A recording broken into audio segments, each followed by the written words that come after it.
e tirar a sua dúvida. Vamos orar? Pai, muito obrigado por esta oportunidade, por mais uma noite em que nos reunimos aqui, Senhor, de forma virtual, mas como corpo, todos nós com o mesmo pensamento, com o mesmo sentimento, com o desejo de aprendermos mais de Ti, de nos fortalecermos na fé, de alcançarmos uma maturidade espiritual para que possamos, Senhor, proclamar o Teu reino nessa cidade e neste vale. Muito obrigado, Senhor, por esta noite, muito obrigado por esta oportunidade, Senhor. Obrigado pela vida dos meus irmãos, todos eles que estão aqui, aqueles que ainda vão adentrar, Senhor. Obrigado, Senhor, pela família, Palavra da Vida. Obrigado, Senhor, pela oportunidade de servir, Senhor, de ser instrumento, e que nós possamos aqui, Senhor, esse grupo possa crescer em maturidade para ministrar e discipular outras vidas. Eu creio, Senhor, naquilo que Tu ainda vai fazer e descanso, Senhor, em tudo, crendo que esta obra é Tua, crendo que as ovelhas são Tuas e nós somos ovelhas, sim, do Teu pasto e estamos sendo cuidados por Ti. E por isso, muito obrigado mais uma vez, Senhor, por esta grande oportunidade de estarmos aqui juntos, aprendendo a Tua palavra. E os nossos corações, as nossas mentes, nesta noite, sejam iluminados pelo Teu Espírito Santo, para que nós possamos compreender as Tuas verdades e entender o Teu propósito para as nossas vidas, no nome maravilhoso de Jesus. Amém. Amém. Vamos lá? Vamos falar hoje sobre santidade, né? A 7ª lição da nossa Escola de Fundamentos. É um tema muito importante. Na aula anterior, nós falamos sobre a ordem da salvação e vimos a respeito de que a santidade faz parte desse processo, né? Depois do momento em que o homem ouve, dá ouvido à palavra, ele crê, ele é regenerado, ele é transformado pelo Espírito Santo, se abre uma porta para que ele viva uma vida de santidade. Nós não vivemos em santidade para ser salvo. Nós vivemos em santidade porque somos salvos. Então, o salvo vive em santidade, né? É claro que é um processo que é uma jornada. Quando a gente fala de santidade, é interessante dizer assim, não tem estágios que eu alcanço na santidade, ou seja, alcancei, posso parar por aqui. Santidade é um caminho de ida ou volta, ou seja, tu avança em santidade, evolui em santidade, permanece em santidade, ou retrocede, ou vai vivendo uma vida de distanciamento dessa santidade. Então não tem um estágio que eu possa chegar e dizer, olha, cheguei até um patamar, cheguei até um nível de santidade e paro por aqui. Não, é uma jornada, assim como o discipulado, a santidade é uma jornada para a vida inteira, até nós nos tornarmos a estatura de varão perfeito, como diz a palavra. Ou seja, essa estatura de varão perfeito, ela só será alcançada o dia em que os nossos corpos forem glorificados, o dia em que nós estivermos com Cristo, né?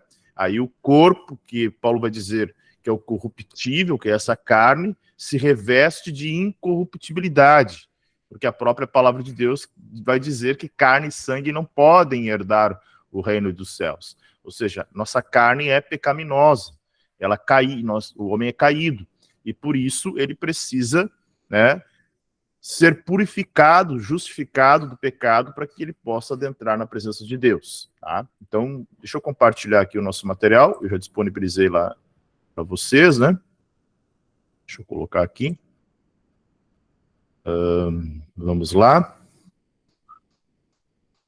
Pois bem, então, nossa 7ª lição, né? Caminhamos aí para a segunda metade da Escola de Fundamentos, e depois a gente pode ir avançando em outros temas, como já temos aí a intenção de fazer uma escola de ministérios para aqueles que querem trabalhar, querem servir, né?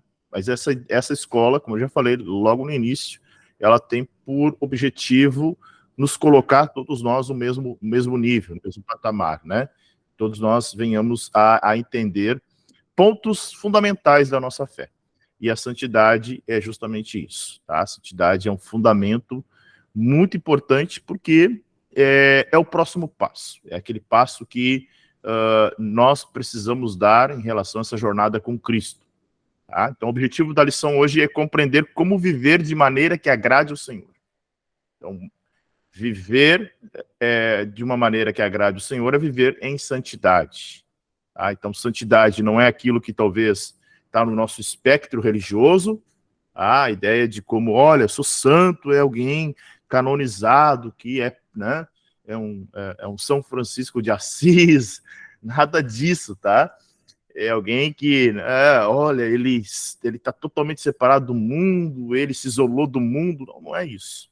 Santidade é um processo que nos faz nos aproximar de Deus com a forma como nós vivemos e de forma que agrade o Senhor, mesmo estando nesse mundo corrompido.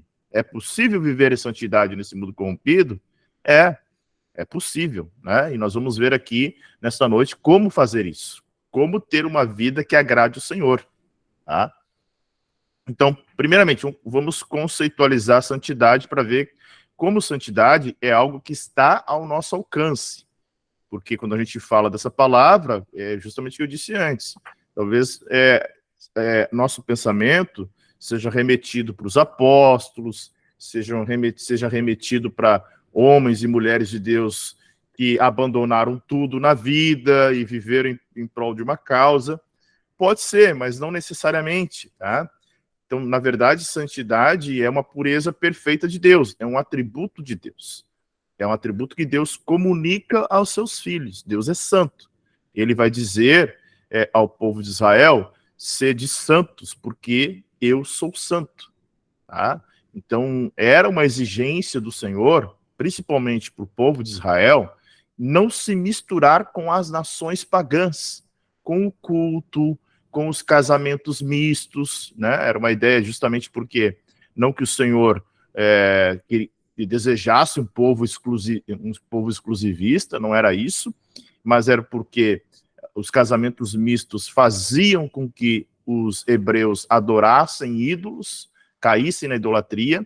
É claro que tinha casamentos mistos, vamos citar um exemplo do próprio Moisés. Moisés não casou com uma mulher hebreia, mas a mulher, né, Zípora, se converte ao iavismo, ou seja, abandona a idolatria, abandona os seus deuses e ela vem para uma vida no iavismo, que depois vai virar o judaísmo, né? Iavismo na ideia de ser uma religião monoteísta, uma religião que adorava somente Yahvé, tá? Somente Deus. Então, alguém pode dizer, poxa, mas Moisés casou com alguém que não era hebreia, tá? Mas houve, e assim existia dentro do povo hebreu, tá? O povo hebreu, ele possuía muitos estrangeiros, tá? Há quem diga até mesmo que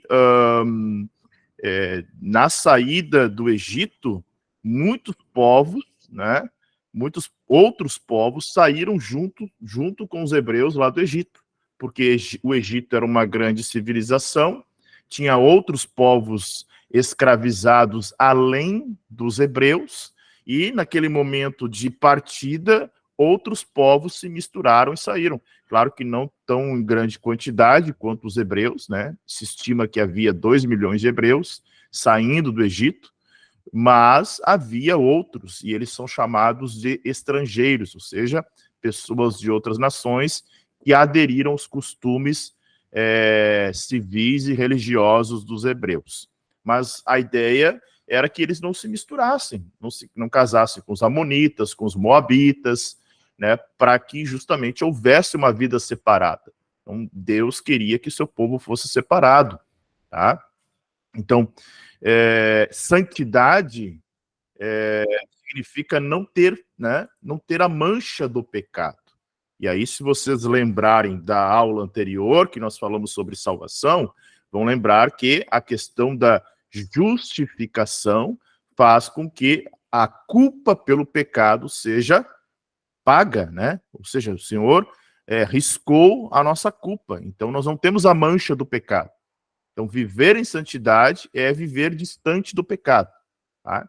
É esse o processo de santidade que nós estamos buscando. Na Bíblia, Santidade também pode significar a dedicação a Deus, ou seja, se afastando da impureza do pecado. Então, quanto mais eu vivo no Espírito, olha que coisa interessante, mais vida no Espírito, maior é um nível de santidade. E aqui não é um nível de santidade para dizer, olha como eu sou santo, olha como eu sou diferente, olha, vocês são carnais e eu sou santo. Não. Quanto mais próximo de Deus e mais em santidade, mais eu me humilho diante de Deus e reconheço que sou um pecador. Tá? Porque nós não podemos cair no erro da falsa santidade, né? Que é uma santidade hipócrita, de nós acharmos que somos melhores do que os outros, de acharmos que somos mais santos do que os outros, ou que nós não temos erros e os outros, todos eles estão errados, né? Isso é uma falsa santidade, uma hipocrisia, porque, na verdade, a verdadeira santidade, ela se afasta cada vez mais do pecado e reconhece a necessidade, né, de ser santo somente Deus. Essa santificação só é possível a partir do momento em que eu conheço Deus, como nós falamos ontem, né? Conhecer a Deus de verdade permite que eu o adore de verdade, permite que eu reverencie de verdade, permite que eu o tema de verdade, né? Agora, se eu não conheço, eu não consigo, é a mesma coisa que uma lei. Você só respeita a lei a partir do momento em que você conhece a lei. Então, você pode não conhecer a lei e transgredir a lei, né? Vai estar errado, mas está errado porque não conhece a lei. Mas a partir do momento em que conhece a lei, você precisa andar na lei, você precisa obedecer à lei, né? Seja uma lei de trânsito, qualquer outra lei que a gente tenha. Embora não andar, não andar na lei não nos isenta da punição da lei. Tá? É a mesma coisa quando nós estamos falando da lei de Deus. O homem que não conhece a lei, se ele peca, ele não está, porque ele não conhece, isento, né? É por isso até mesmo que Paulo vai falar que a letra mata. Quando Paulo está falando a letra mata, né, muita gente entendeu esse versículo de forma equivocada, achando que, olha, estudar mata, né? Não, esfria o crente. Na verdade, Paulo está dizendo que a letra da lei mata, porque a lei mostra o quanto eu e você estamos distantes dessa santidade. Mas o Espírito vivifica. Se nós, como diz Efésios, capítulo 2, verso 1, viemos para a vida por intermédio do Espírito, porque estávamos mortos em ofensas e pecados, a partir desse momento temos a possibilidade, então, de viver uma vida de santidade. E isso é um chamado para todo crente. Todo crente é chamado para ser santo, ou seja, uma vida de dedicação, afastando-se cada vez mais da impureza do pecado, tá? Falando do exemplo de santidade, que é Deus, a Bíblia diz que Deus, então, é santo. Este é o caráter de Deus. Tá? Faz parte da personalidade de Deus. Santidade, ou seja, Deus é perfeito, ele não tem falha, ele não tem erro, todos os seus planos são perfeitos, todos os seus desígnios e decretos são perfeitos, tá? Então Deus não erra, Deus não falha, Deus não é injusto, né? Deus não se equivoca, Deus não muda de palavra, é assim, tá? Isso faz parte dos atributos de Deus. E a santidade é um deles, tá? Então, olha só que importante. O pecado nem sequer pode entrar na sua presença, tá? Tem um texto que eu vou ler aqui, que está em Hebreus. Ou melhor, alguém acha para mim, então. Hebreus capítulo 12, verso 14. Se alguém puder achar o texto aí, abrir o microfone e ler, fique à vontade, tá? Por quê? Porque somente o que é santo pode se aproximar de Deus, tá? Somente o homem regenerado, transformado, pode se aproximar de Deus. Se alguém achou, pode ler.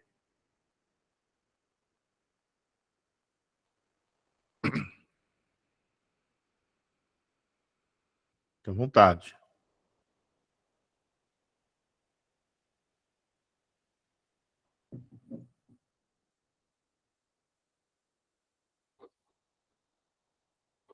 Alguém achou?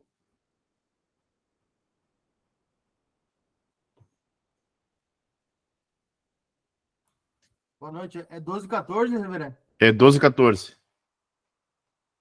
Seguir a paz com todos e a santificação, sem a qual ninguém verá o Senhor.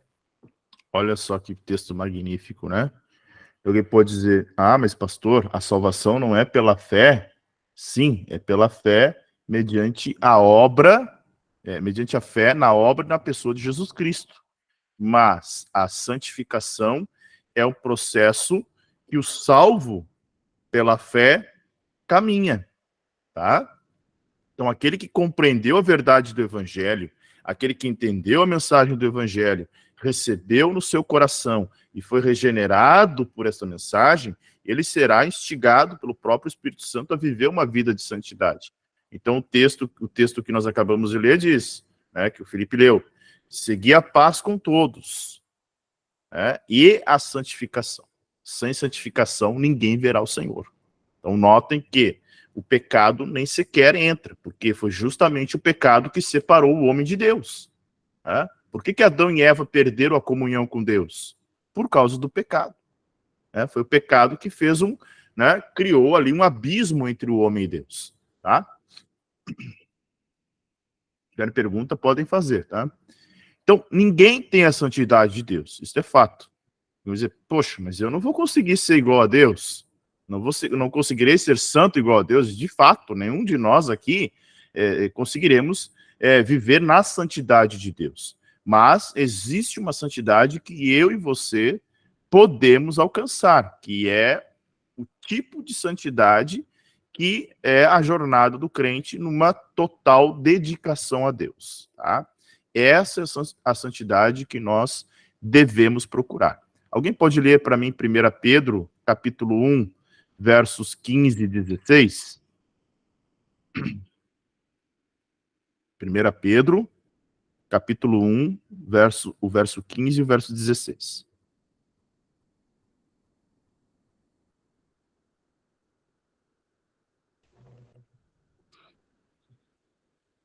Pode ler, Bianca.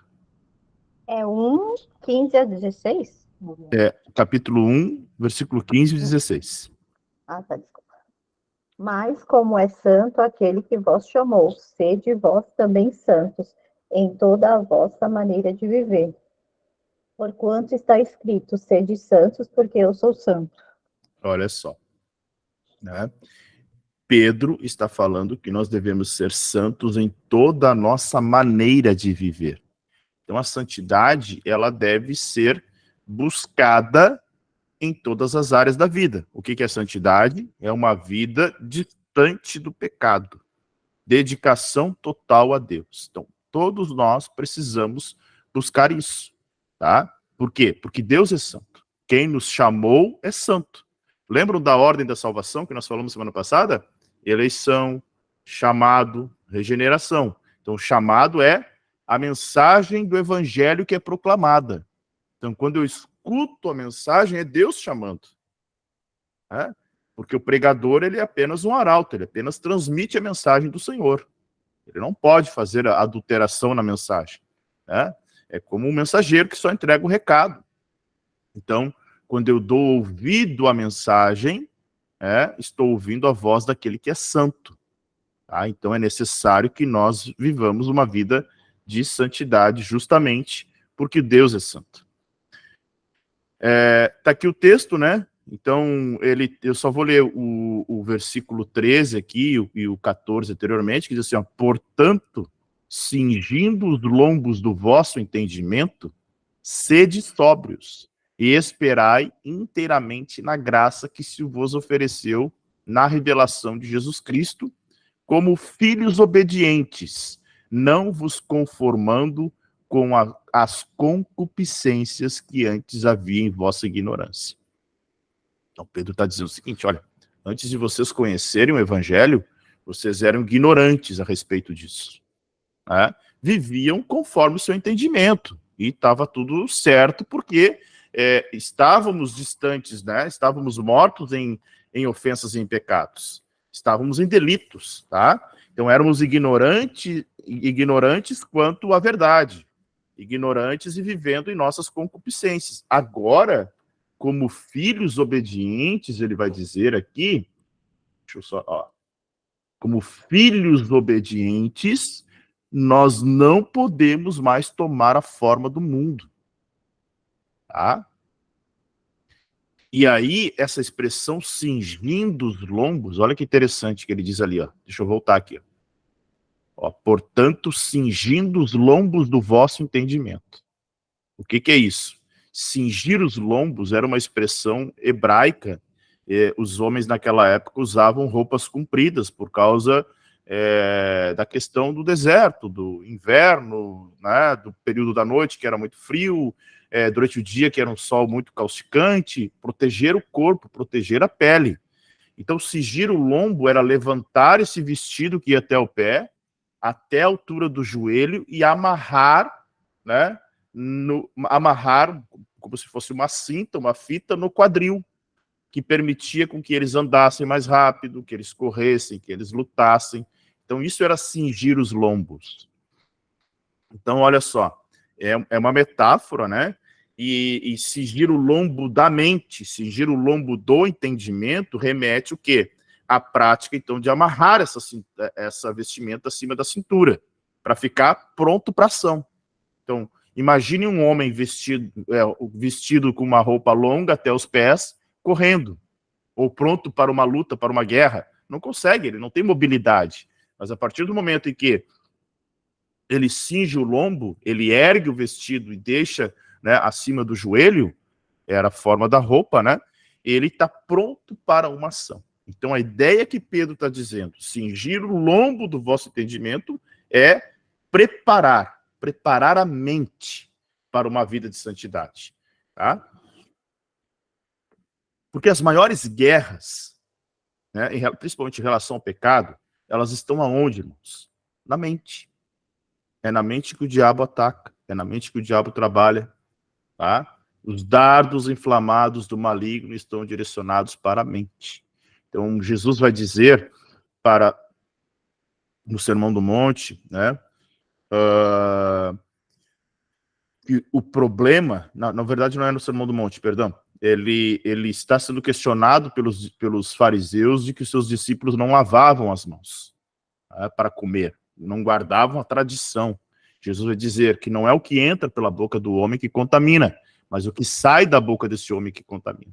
Ele vai dizer, olha, o que sai da boca do homem nasce aonde? Nasce no coração, e coração era a mente, entendimento. Então, todo tipo de pecado, antes de ser consumado, ele nasce aonde?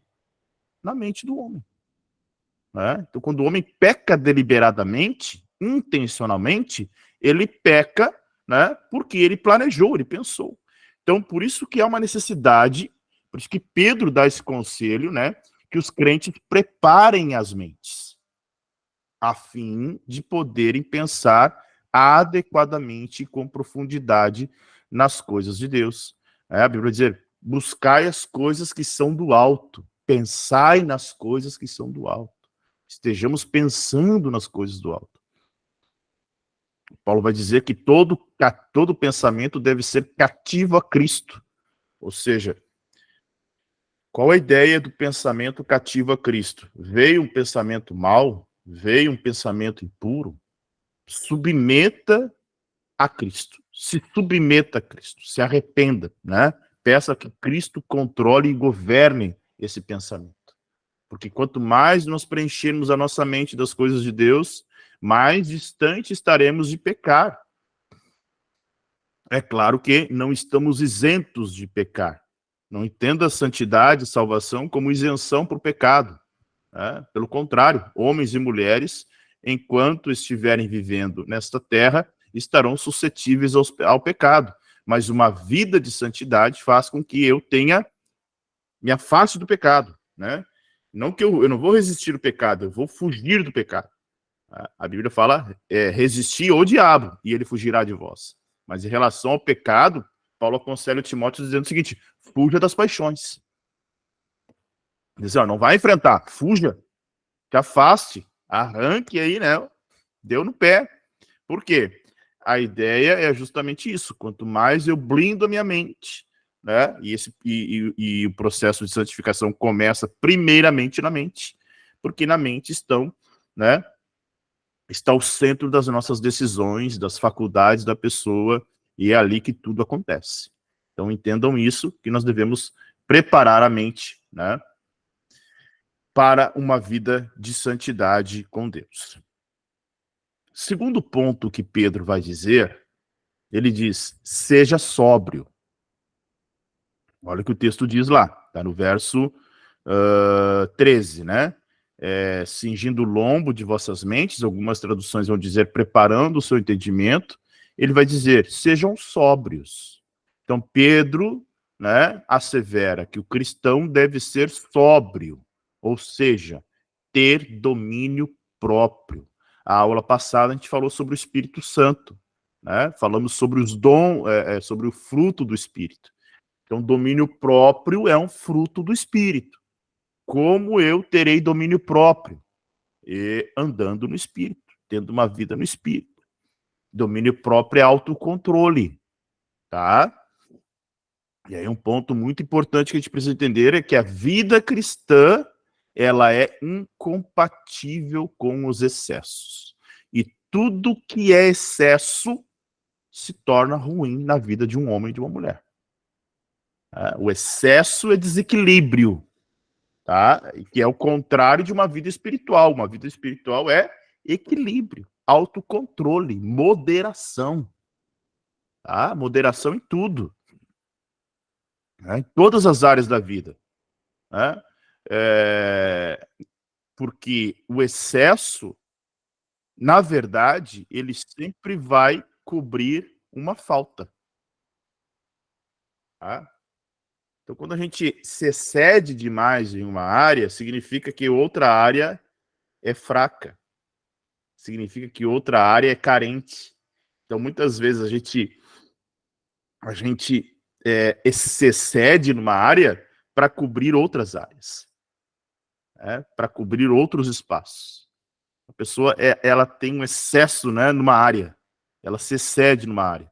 Pode ter certeza que tem alguma outra área na vida que é carente, né? Tem alguma outra área na vida que precisa de equilíbrio. Então, tudo na vida espiritual é equilíbrio. E isso parte pelo nosso domínio próprio. Então, por isso que Pedro está dizendo, olha, sejam sóbrios, tá? Ter um domínio próprio, autocontrole. Então, olha que coisa importante sobre sobriedade. Além de significar, né, sóbrio, falar sobre ser sóbrio, né, é o contrário da embriaguez, né, falando assim, né, alguém que é sóbrio, é alguém que não está embriagado, tá? É alguém que não está exagerando. Então, o excesso, né, pegando o exemplo bíblico, é a embriaguez, tá? Ser sóbrio é ser equilibrado. Mas a sobriedade, ela refere-se também ao viver com moderação. Alguém lê para mim, por favor? Efésios 5:18 e outra pessoa, Romanos 12:3. Efésios 5:18, Romanos 12:3.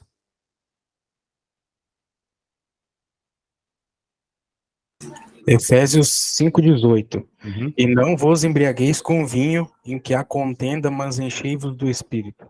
Maravilha. Romanos 12:3.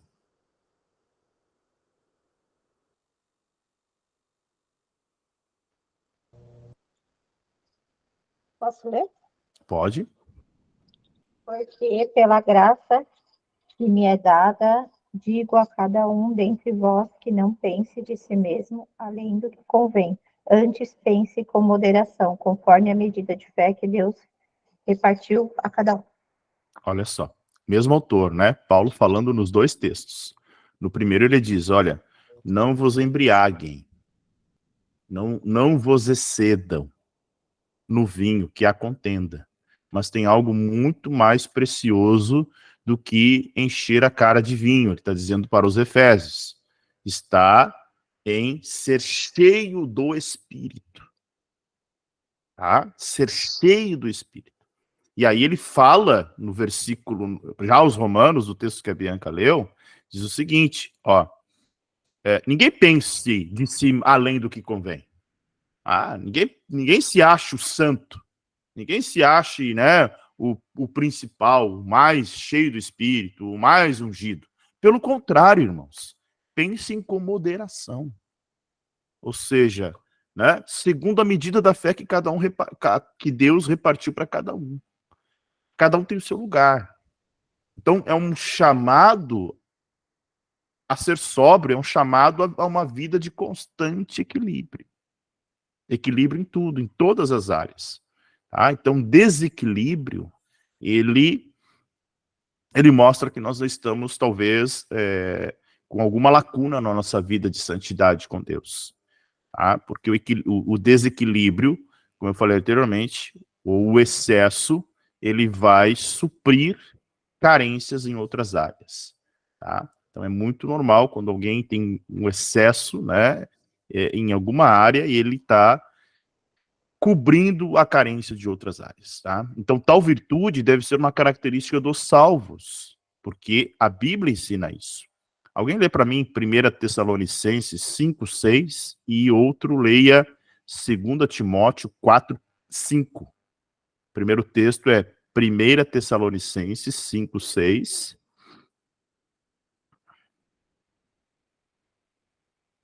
E o segundo texto é 2 Timóteo 4:5.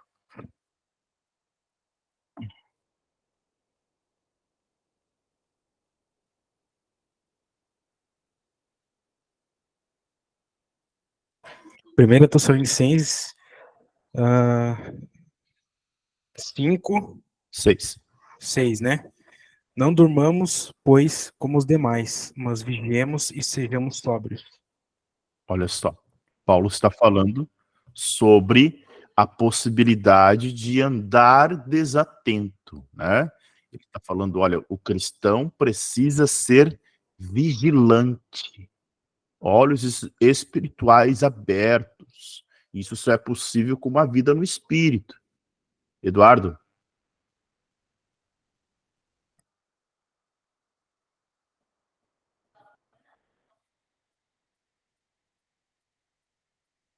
O Eduardo levantou a mãozinha ali.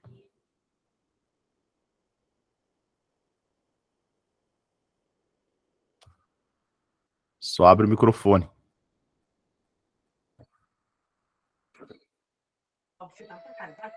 2 Timóteo 4:5, né? Isso.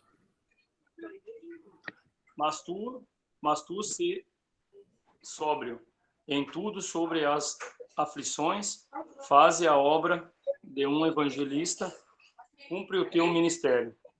Olha só. 2 Timóteo é uma carta pastoral, né? Paulo escrevendo a um jovem pastor que era seu discípulo. Ele está dizendo, olha, seja sóbrio, né, em todas as coisas.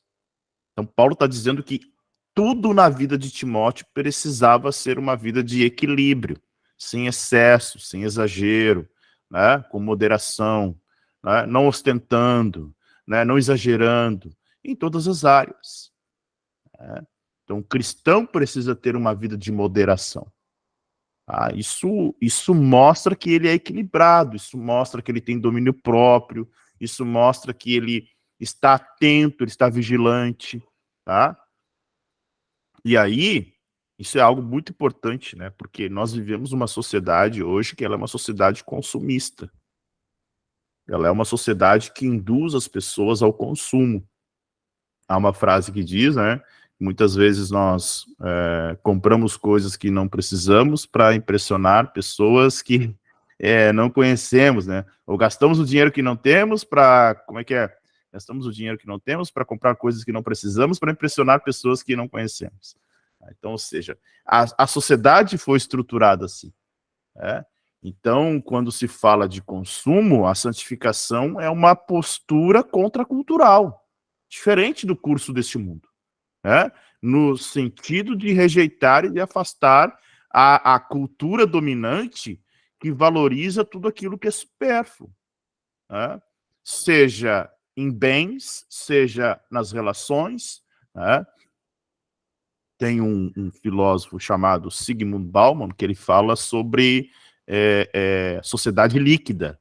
Ou seja, qual a ideia que ele está se referindo? Ele está dizendo o seguinte, olha, os homens da presente época, eles vivem uma vida líquida, ou seja, superficial, que se desprendem rapidamente, né? Eles quebram laços, desfazem amizades, desfazem relacionamentos, por motivos mais supérfluos. Né? A gente olha, por exemplo, muitas vezes, né, quando não temos maturidade no nosso meio, o que acontece? Por questões que a gente leva para o lado pessoal, vou sair da igreja, vou mudar de igreja. Vou mudar de igreja porque o fulaninho não gosta de mim, vou mudar de igreja. E pode acontecer, nós podemos, somos pessoas, existirão pessoas que vão gostar mais, outras menos. Mas precisamos elevar o nível de maturidade espiritual. Sendo que muitas vezes toleramos tantas heresias, ficamos num ambiente herético, ficamos num ambiente que é tóxico teologicamente, ficamos num ambiente que muitas vezes não amadurece por causa de uma amizade. Né? E vamos lá, né?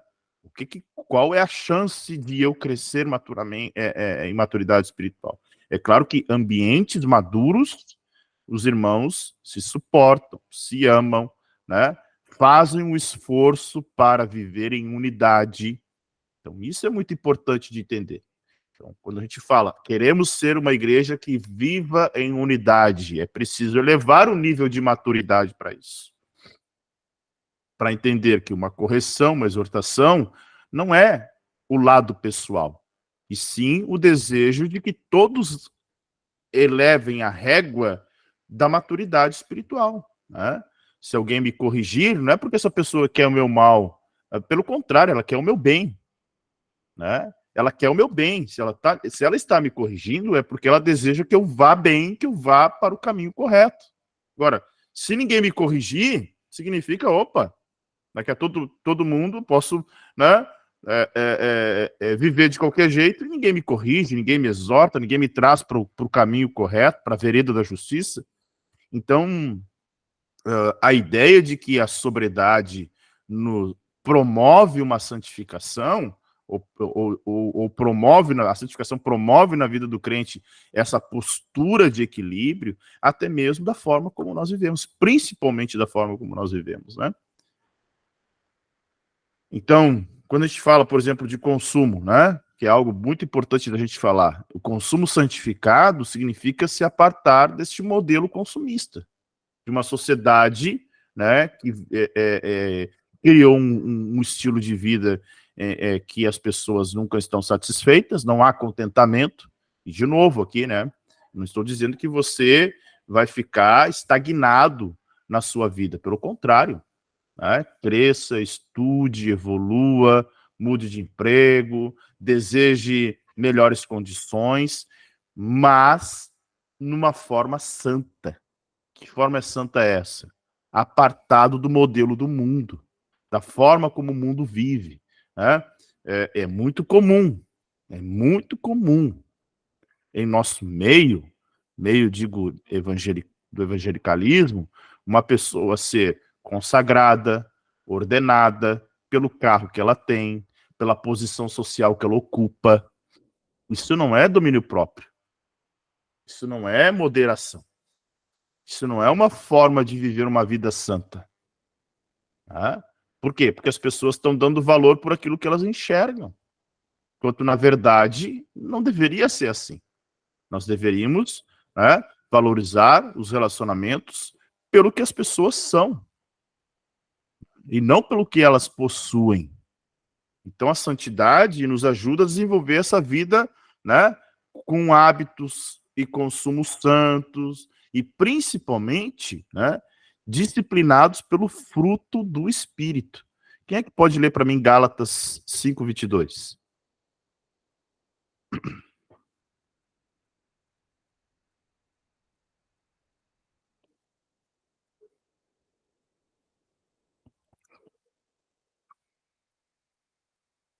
Gálatas 5:22.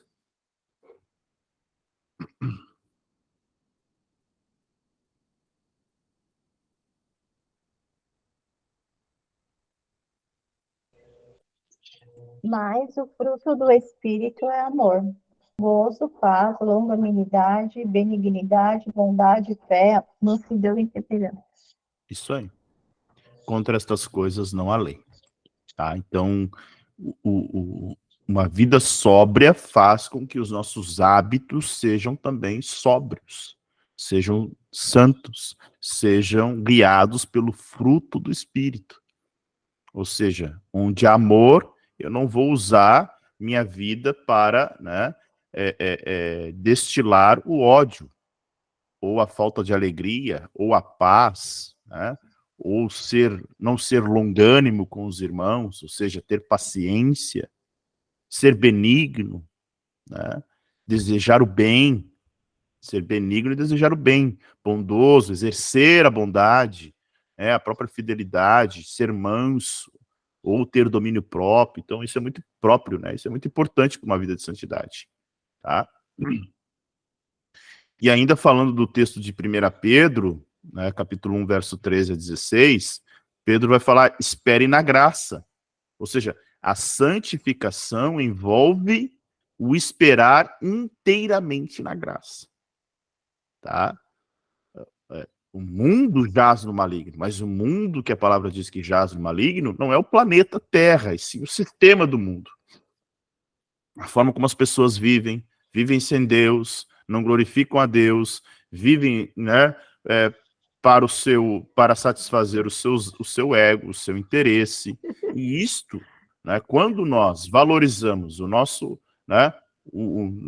ego, o nosso interesse, os nossos desejos, nós não estamos vivendo uma vida de santidade, nós estamos vivendo uma vida, né, que realmente não exalta Deus. Tá? E claro, né, a ideia de esperar na graça é acreditar, né, é ser encorajado a aguardar em Deus, olhar para frente e aguardar em Deus. Uma vida de alguém que aguarda em Deus. Isso é santidade. Né? Saber que a vida aqui é transitória, saber que nós somos aqui, como o próprio Pedro vai dizer, peregrinos e forasteiros. Tá? Então, pastor, significa que eu não posso querer melhorar a vida. Não, de novo, né? Pode e deve. Mas o nosso coração, como é santo, não deve, né? Não deve estar nessas coisas. Pelo contrário, né? Nosso coração deve estar no Senhor. Ok? De novo, né? Esperar na graça não é passividade, ou não é inércia, né? É paciência. Você vai dizer, esperei com paciência no Senhor. Então, esperar com paciência, esperar na graça, é confiar na providência de Deus. Deus provê, Deus sustenta, Deus cuida. Né? Tem um texto, né, maravilhoso que vai dizer que se o Senhor não edificar a casa, em vão, né, em vão trabalha o sentinela. Então, se não é o Senhor que edifica, se não é o Senhor que fundamenta, né, então a gente, não crendo na providência divina, vamos viver por aquilo que nós estamos construindo. E essa cultura imediatista, acelerada, faz com que as pessoas realmente desconheçam e desconsiderem a providência divina. Jesus vai dizer aos seus discípulos, não andem ansiosos. Né? Então, a ansiedade precisa ser controlada, depositada no Senhor. Aprender a esperar, desenvolver essa paciência, confiar na presença da providência divina, faz com que nós também experimentemos uma vida de santidade no Senhor, tá? Pois bem, outro ponto importante, né, que ele vai dizer no texto, filhos obedientes e inconformados.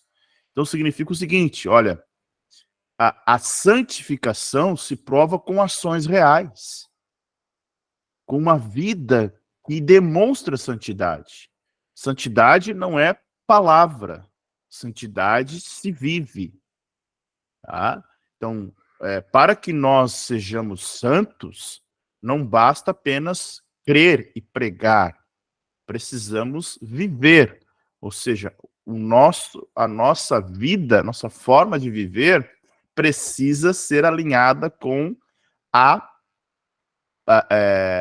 com a teoria, né? Então, a prática precisa ser alinhada com a teoria. Tá? Então, a santificação vai se provar como? No dia a dia, quando eu tenho que exercer o domínio próprio, quando eu tenho que exercer a paciência, quando eu tenho que exercer a mansidão, quando eu tenho que exercer o amor, é ali que vai se mostrar a santidade. Tá? Ou seja, quando eu consigo controlar o meu eu, mortificar a minha carne. Tá? Então, Pedro vai dizer que somos exortados como filhos da obediência a ter um padrão exemplar. Então, a necessidade de um padrão exemplar não é ser o perfeitinho, não é ser o corretinho, não é o seu que nunca erra, não é isso. É uma vida que realmente glorifica a Deus. Pode haver tropeços, pode haver equívocos, vai haver. Mas aquele que é obediente, aquele que é santo, aquele que se conforma, aquele que vive uma vida de retidão, ele vai alinhar o curso da vida. Ele vai se arrepender, ele vai viver uma vida, né, que realmente exalte o Senhor. Tá? Então, ações reais exprimem, né, expressam uma vida de santidade. Tá?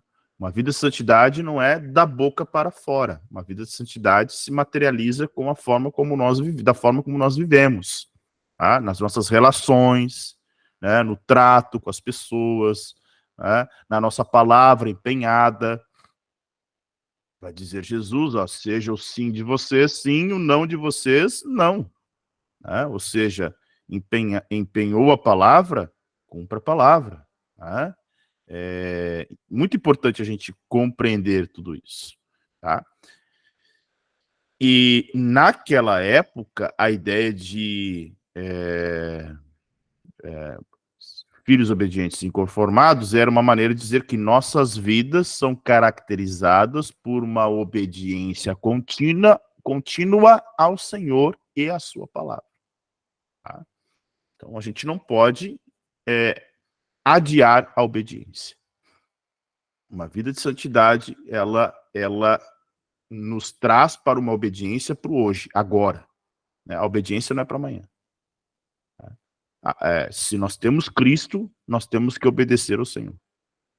Uma característica de quem é santo é ser um filho obediente. Obediente ao Senhor e à sua palavra. É um processo árduo e duradouro? Né?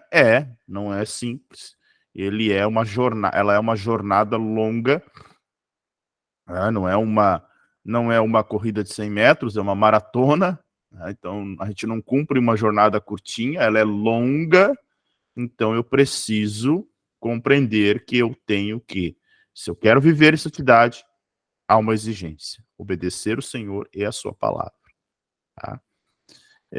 E aqui é um ponto muito importante, né? Talvez alguém aqui já tenha passado por ambiente ou ambientes que as pessoas são obrigadas a prestar conta da sua vida, com quem se relacionam, aonde vão, o que vão fazer, né? Olha, vai trocar de carro, não é esse tipo de obediência, tá? Obediência à palavra. Tá? Quando eu estou falando em obediência ao Senhor e à palavra. Não é aquela ideia que se criou no evangelicalismo de que, olha, você tem que ser... Claro, alguém que é obediente à palavra se torna submisso. E nós precisamos ser submissos uns aos outros. Paulo vai dizer, olha, não considere os outros maiores do que a você mesmo. Quando ele está dizendo isso, ele está dizendo, se submetam uns aos outros. Tá? Se submetam em amor. A gente se submete em amor, não por medo. Tá? Eu me submeto, né, por amor ao corpo de Cristo, porque amo o corpo de Cristo. Então, para ser obediente, eu vou me submeter aos demais irmãos. E nessa submissão, a minha vontade não prevalece diante da vontade e do benefício do corpo. Ou seja, eu não tiro vantagem da igreja e do corpo para para o meu benefício próprio, e sim estou pensando no bem comum, no bem do corpo, no bem da igreja. Isso é um pensamento que todos nós temos que ter. Tá? Quando eu falo de obediência, não é uma obediência a regras que foram criadas, mas uma espécie de submissão que nós acabamos gerando pela palavra. E quando nós obedecemos a palavra, nós seremos submissos uns aos outros. Não seremos rebeldes, né? Porque a rebeldia, ela diz a Bíblia que ela é como um pecado de feitiçaria. É algo bem terrível, né? No sentido de que o rebelde,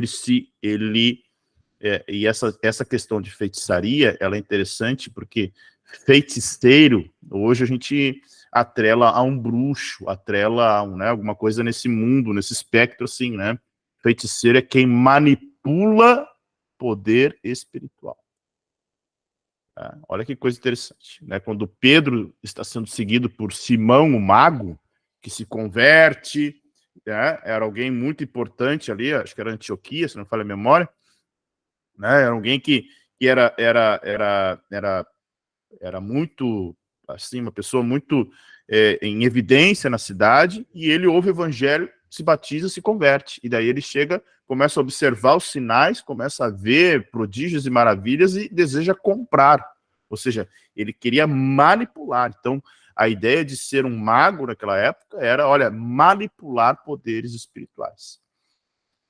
Então, quando nós somos rebeldes, nós também estamos manipulando, né? Estamos modificando e usando muitas coisas, muitas das vezes, questões espirituais para o nosso próprio interesse. Tá? Então, a ideia é justamente obediência. Tá? Muito importante a questão da obediência. Então, Pedro vai falar sobre o imperativo da santidade, ou seja, uma ordem divina. Ele diz, sede santos porque eu sou santo. No texto que nós lemos ali, 1 Pedro 1,16, mas ele está citando um texto lá de Levítico, ou seja, o povo de Israel ouviu isso do Senhor. Sede santo porque eu sou santo. E aí uma frase muito importante para nós aqui, tá? A santidade não é uma opção na vida cristã. Santidade é uma necessidade. Santidade é um caminho que todo salvo trilha. Se não estou trilhando, significa que eu não sou salvo. Tá? Se o meu comportamento não tem mudado, se as minhas atitudes não têm mudado, se a forma de viver não mudou, se eu não... Preste atenção, muito importante isso. Porque às vezes nós podemos estar até mesmo envolvidos com a obra de Deus e não ser santo. Tá?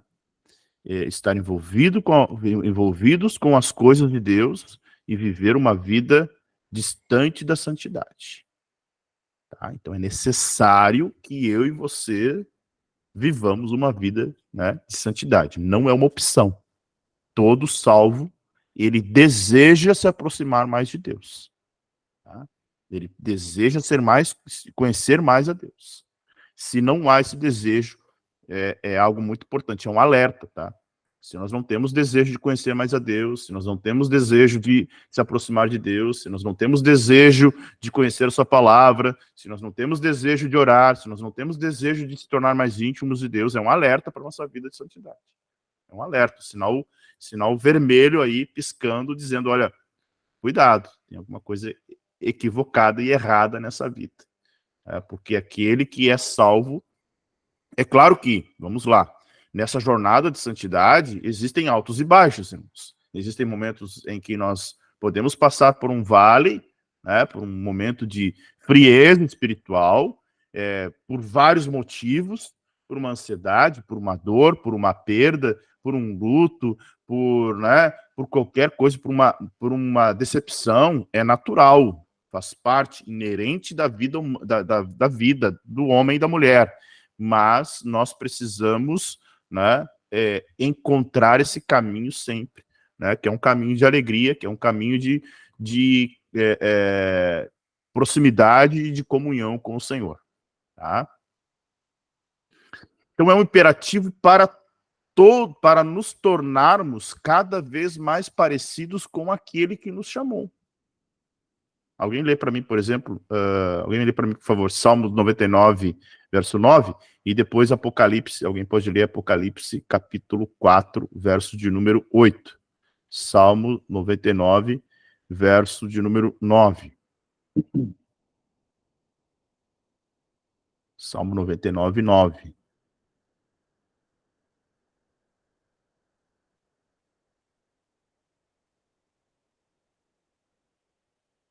Pode ler. Só abre o microfone, Carla.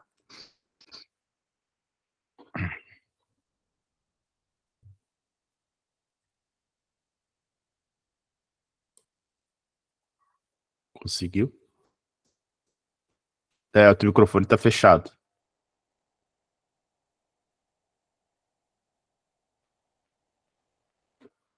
Tá conseguindo? Deixa eu ver se eu consigo... Não, eu não consigo habilitar. Tá fechado. Vamos ver se agora a gente consegue. Aí. Deu certo. Agora deu. Salmo 99? 99, verso 9. Tá. Exaltai o Senhor nosso Deus, prostrai-vos voltados em direção ao seu santo monte, porquanto o eterno nosso Deus é santo. Olha aí, Deus é santo, né? Então, o chamado à santidade é para ser parecido com ele. Santidade é um atributo moral de Deus. Pertence a ele. Quando falamos de santidade, estamos falando de Deus. Né? Quando estamos falando de Deus, estamos falando de santidade. Então, o salmista está dizendo que o Senhor é santo. Tá? Então, o texto que o Felipe leu, né, de Hebreus 12, 14, fala: sem santidade ninguém verá o Senhor. Então é necessário que nós tenhamos uma vida de mortificação da carne, dos nossos desejos carnais, da nossa vida, né, de egoísmo, para uma vida no Espírito que vai gerar, então, santidade, vai nos aproximar de Deus, né, de forma em que seremos mais parecidos com Ele. Alguém lê para mim Apocalipse 4 e 8?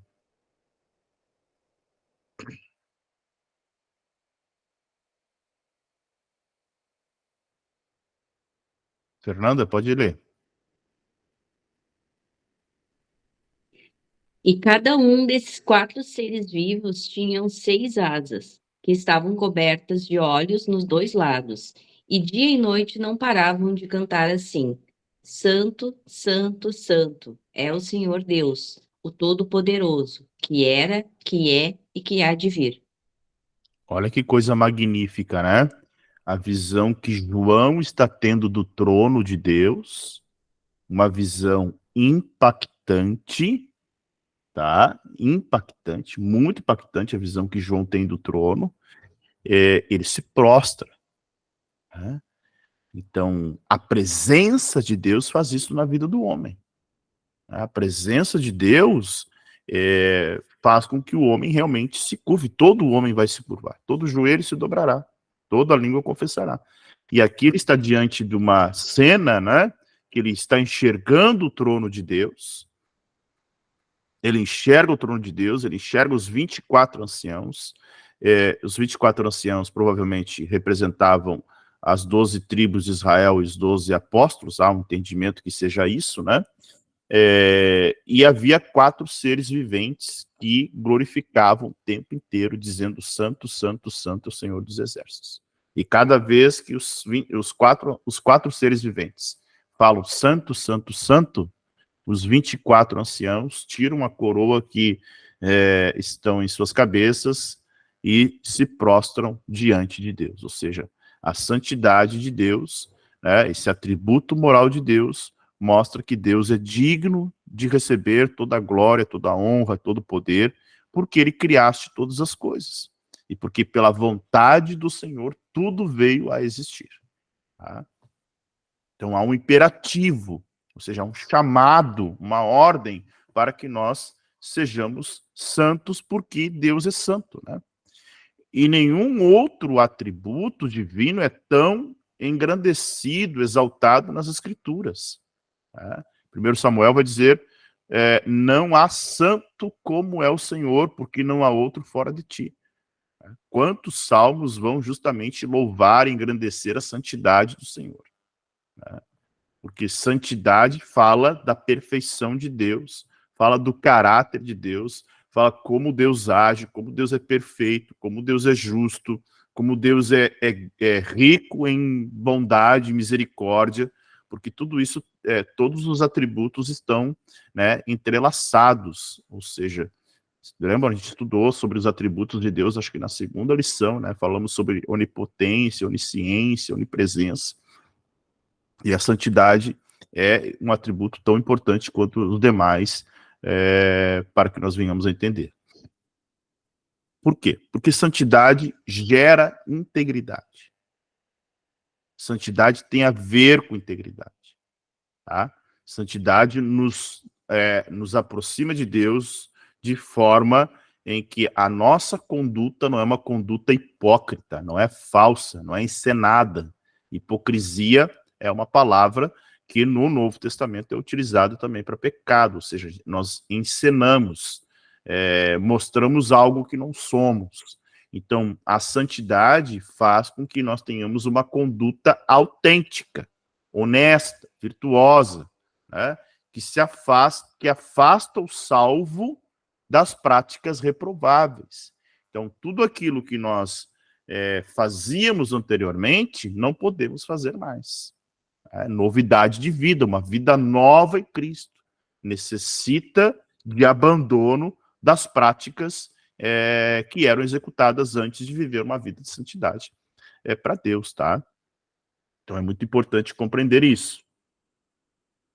A razão da nossa santidade. Então, olha só, voltando para o texto de 1 Pedro, capítulo 1, verso 13 a 16. Depois de recomendá-los a uma vida de temor a Deus, Pedro faz recordar da razão para uma conduta digna da parte do crente. Ou seja, qual a razão de nossa santidade? Por que devemos ser santos? Por que viver uma vida separada dos prazeres do mundo? Por que nós precisamos viver uma vida de renúncia? Por que precisamos mortificar a nossa carne? Porque Pedro faz, né, lembrar que nós não fomos resgatados por prata e por ouro, e sim pelo precioso sangue de Jesus. Então, o sangue de Jesus é a razão da nossa santidade. Fomos comprados pelo sangue. Fomos resgatados. Essa ideia de comprado religa o homem com Deus. Ou seja, se o salário do pecado é a morte, ou seja, o pagamento, né, quando a gente trabalha, a gente ganha um salário. Né? Salário tem a ver com aquilo que você fez, né, você recebe, você merece receber. Né? Porque você trabalhou. Agora, Paulo está dizendo que o que nós merecemos por causa do pecado é a morte. Então, o salário do pecado é a morte, ou seja, todo homem merece a morte. E essa morte não é a morte física, é uma morte espiritual que remete para uma condenação eterna. Mas, pela misericórdia de Deus e pelo sacrifício de Jesus na cruz, nós temos, então, somos religados com Deus. Essa é a razão da nossa santidade, tá? Então, precisamos lembrar que a salvação, a nossa salvação, ela não está firmada em algo que é passageiro, em algo que é temporário, em algo que é transitório, mas no sangue do Filho de Deus. Tá? Então, foi o próprio Deus que encarnou, desceu dos céus, assumiu a forma de homem, né, para que eu e você tenhamos uma conduta digna. Vivemos dignamente, conforme fomos chamados, né? Acho que até eu li um texto ontem, deixa eu ver se eu localizo aqui, que é Efésios 4:1. Olha só o que diz lá. Efésios 4:1. Paulo vai dizer: por isso eu, o prisioneiro do Senhor, peço que vocês vivam de maneira digna da vocação a que foram chamados. Então, santidade é viver de forma digna daquilo da qual nós fomos chamados, para a qual nós fomos chamados. Ou seja, Deus nos chamou, Deus nos vocacionou. Então, santidade é isso, é viver de forma digna. E como é que ele diz, forma digna? Ele diz, olha só, verso 2 de Efésios 4. Com toda humildade, mansidão, paciência, suportando uns aos outros em amor, fazendo tudo para preservar a unidade do Espírito no vínculo da paz. Então nós, como família da fé, precisamos preservar a unidade do Espírito. Somos um corpo. Como é que nós vamos preservar a unidade do Espírito? Vinculados pela paz. Vinculados pelo amor, suportando uns aos outros em amor.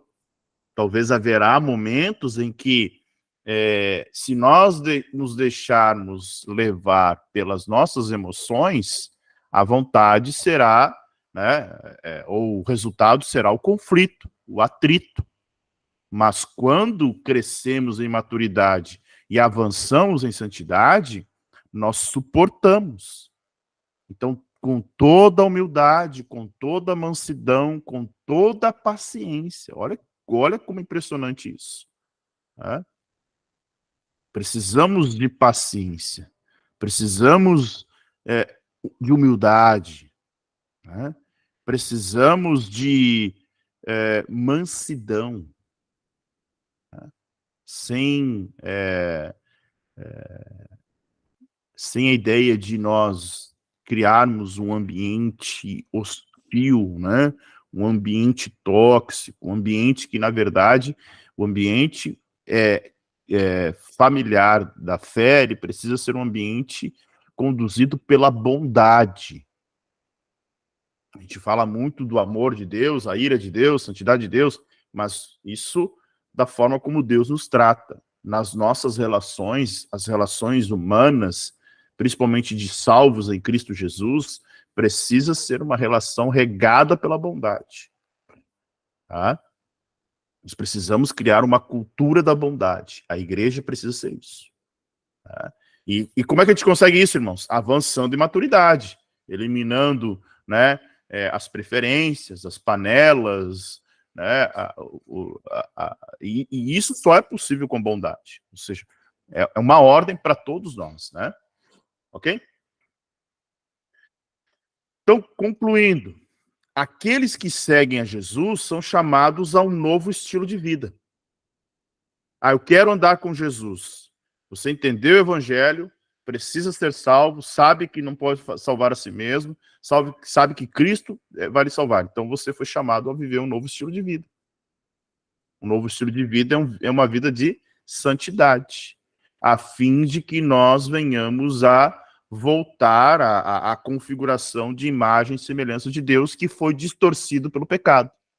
Então, o pecado fez com que o homem perdesse a configuração original de imagem e semelhança de Deus. Ou seja, o pecado afastou o homem de Deus. E ao afastar o homem de Deus, o homem teve essa imagem e semelhança afetada. Então, a santidade é esse caminho de volta, Então, não há outra opção para experimentar as maravilhas de Deus, senão através de uma vida de santidade. Então, é uma decisão que nós precisamos tomar. Jesus vai dizer, quer seguir a mim? Negue-se a si mesmo. Tome diariamente a sua cruz. Siga-me. Então, ser um discípulo de Jesus é ser alguém que mortifica a carne todo dia em prol de uma vida de santidade, porque a santidade é um chamado não para quando nós tivermos uma condição apropriada, não quando nós tivermos um conhecimento apropriado, a santidade é para agora. Mas eu nunca vivi em santidade, não tem problema, começa agora. Viva agora, deseja agora, se santifique agora. Então, três coisas importantes para a gente encerrar aqui, que necessariamente nós precisamos realizar para viver uma vida de santidade. E aí nós vamos lá para Colossenses. Se alguém puder abrir aí, alguém lê para mim Colossenses 3, 1 a 4, e vocês podem ficar com o texto aberto em Colossenses, que a gente vai encerrar com esse texto aqui, falando de 3 tópicos importantes para uma vida de santidade. Colossenses capítulo 3, verso 1 a 4, primeiramente.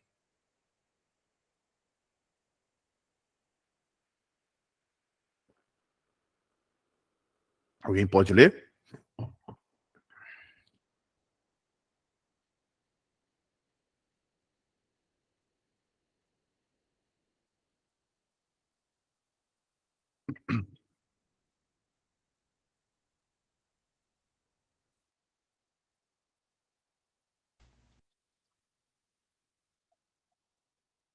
Quem lê? Portanto, Pode ler. se já ressuscitastes com Cristo, buscai as coisas que são de cima, onde Cristo está assentado à destra de Deus.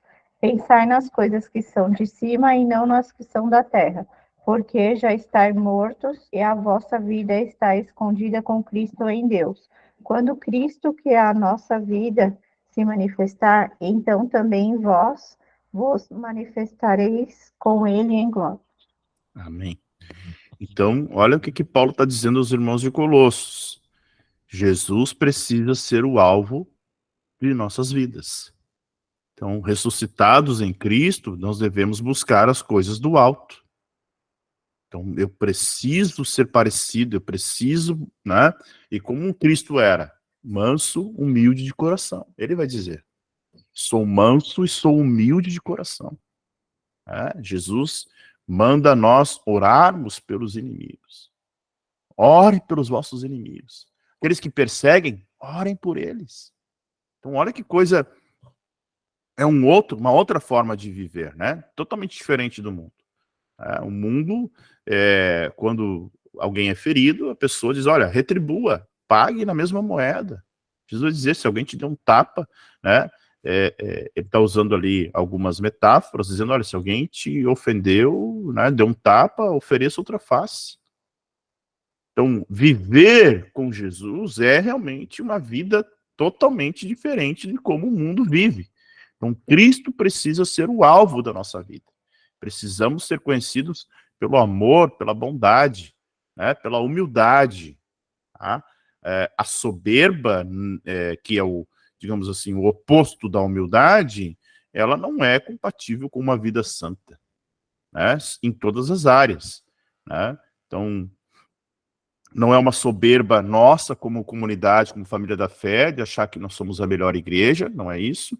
Não pode ser uma soberba em relação à vida que eu vivo com o Senhor, não pode ser uma soberba em relação à minha vida profissional, minha vida material, nada disso. Eu não posso ser soberbo, pelo contrário. Né?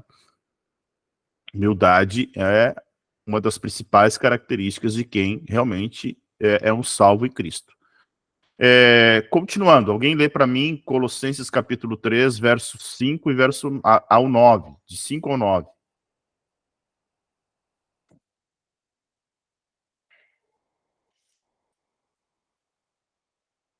Pode ler. Só abrir o... Tá.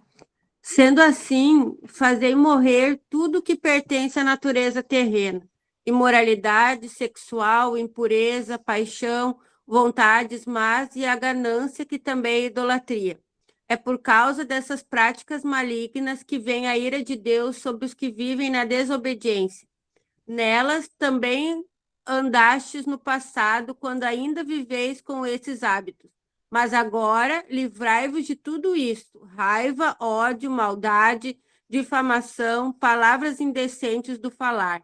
Não mintais uns aos outros, pois já vós despistes do velho homem com suas atitudes. Olha que texto forte de Paulo, né? Então, nós devemos sepultar a nossa velha natureza. Paulo diz, abandonem. Se vocês agora, né, estão com Cristo, vocês precisam morrer para tudo aquilo que pertence à natureza terrena. Ele vai dizer ira, indignação, maldade, blasfêmia, linguagem obscena no falar, não mentir, uma vez que vocês se despiram da velha natureza. Então, um segundo ponto importante para viver uma vida de santidade é sepultar as atitudes da velha natureza. Nós precisamos abandonar essas práticas. Né? Então, notem o quanto a santidade é fundamental para uma vida em comunidade, para uma vida, né, de família na fé, porque nós abandonamos as práticas anteriores. Né? Abandonamos tudo aquilo que impede alguém de andar e de trilhar o caminho da santidade. E por último, Colossenses 3, 10 a 17. Alguém pode ler?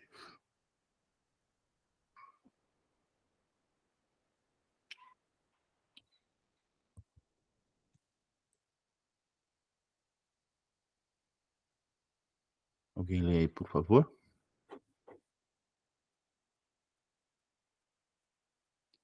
Pode ler, Eduardo.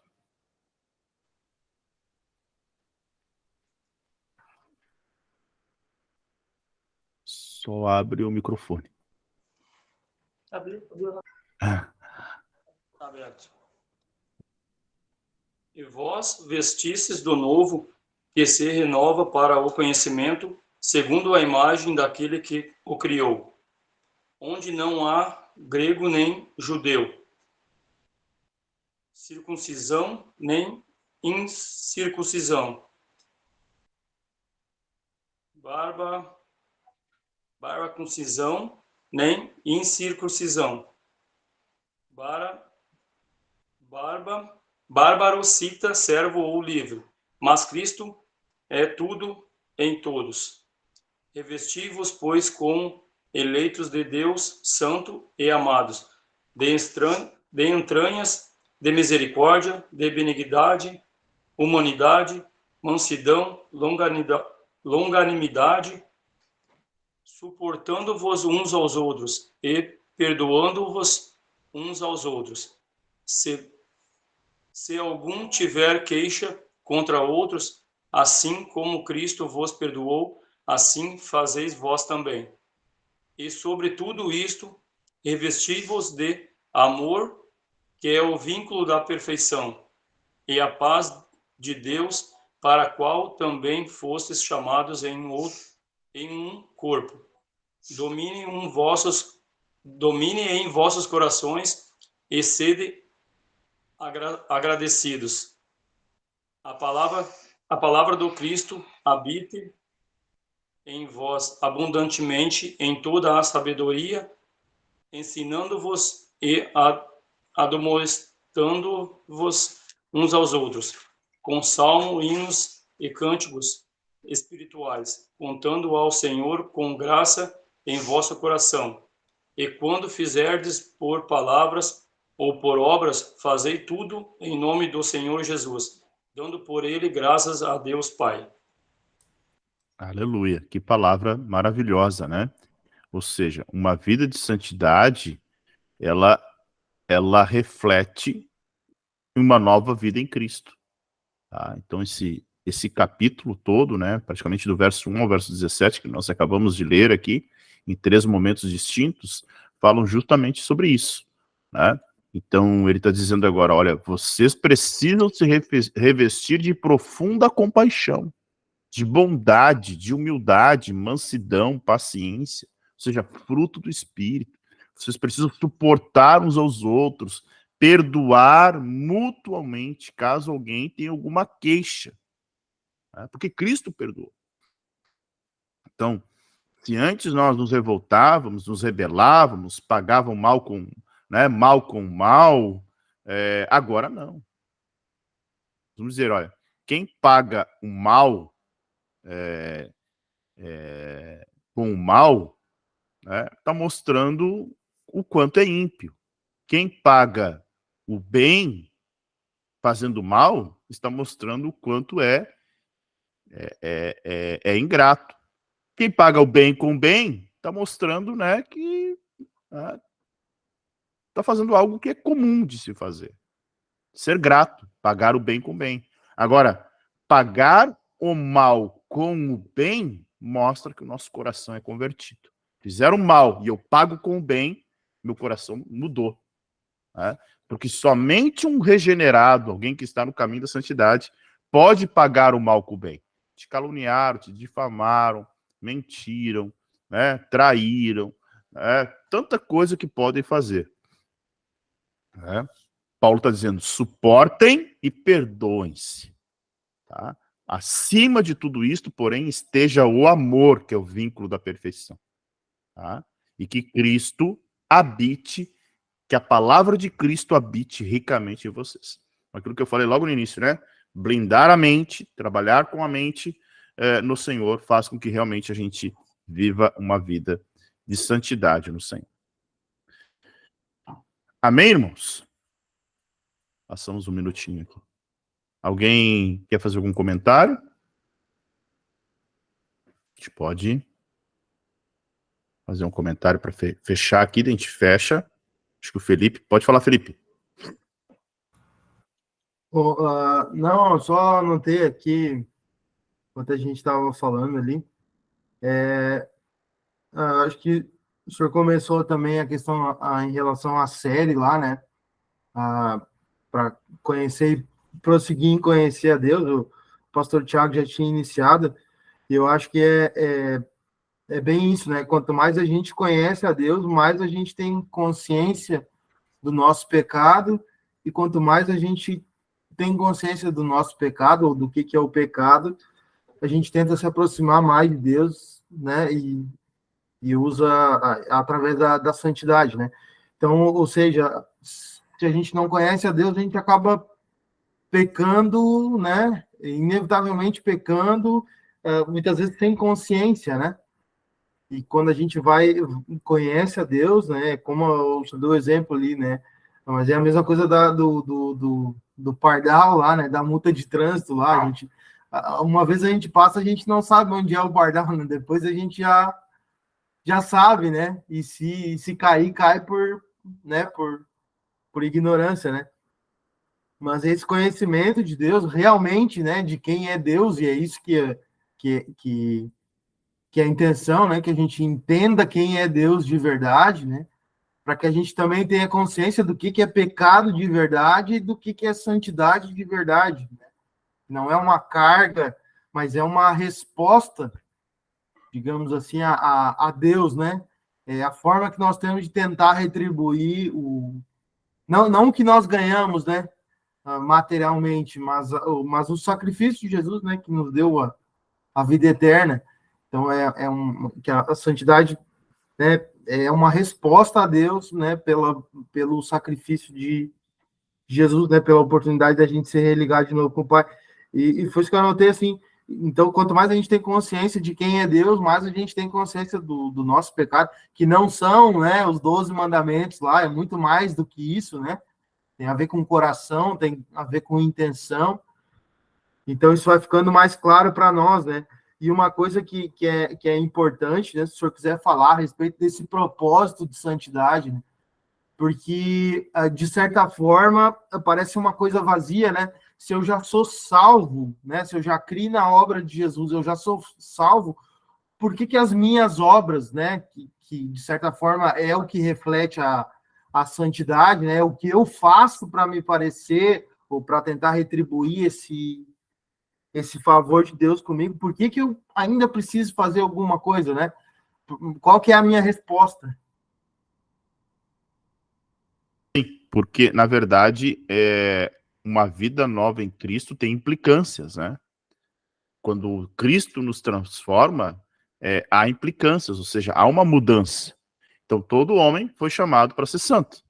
Né? A gente viu, sem santidade ninguém verá o Senhor. Então, o homem deve se esforçar no caminho da santidade justamente para testemunhar, para mostrar que nós temos uma vida, né, modificada e que o evangelho transforma essa vida. Então, o evangelho, ele vai modificar a vida de um homem. Um homem que é transformado pelo evangelho, ele vai ter boas obras, ele vai, né, viver uma vida em santidade, justamente porque é o desejo do salvo agradar o Senhor.